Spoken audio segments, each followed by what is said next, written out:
প্রত্যেক বাংলাদেশি ভাই বোনকে বলবো ভিডিওগুলো জনগণতিতে শেয়ার হবে। প্রিয় বন্ধুরা, আসসালামু আলাইকুম। আপনারা সবাই স্ক্রিনে একটা ভিডিও দেখতে পাচ্ছেন। এখানে কি কুকুরকে মাংস দেওয়া হচ্ছে না মানুষকে মাংস দেওয়া হচ্ছে? একটা কথা আছে না ভাই, একটা ফকিন্নি যখন বড়লোক হয়ে যা, সে আগের কথাগুলো সবকিছু ভুলে যায়। তার প্রমাণ উনি দিছে। ওনার কাছে টাকা আছে, গাড়ি আছে, বাড়ি আছে, সবকিছু আছে। আল্লাহ ওনাকে সবকিছু দিছে।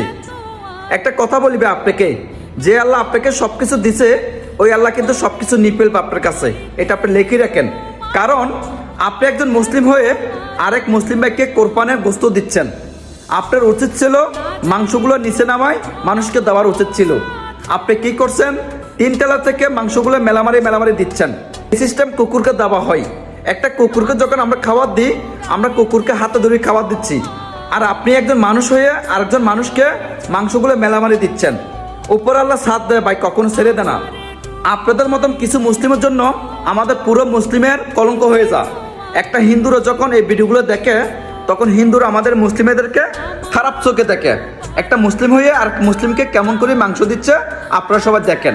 তো আমি আপনাকে বলি, আপনাকে আল্লাহ টাকা পয়সা সব কিছু দিছে, আল্লাহ আপনাকে মন দিতে পারা নাই। আপনি দরকার 5 জনকে মাংস দিবেন, 1 কিলো করে 5 জনকে 5 কিলো দেন। আপনি 100 জনকে দিবেন, কোনো প্রয়োজন নাই। আপনাদের মতো কিছু মানুষের জন্য আমাদের মুসলিমের কলঙ্ক। আপনারা মানুষ হতে পারেন নাই, মানুষ নামে গরু ছাগল।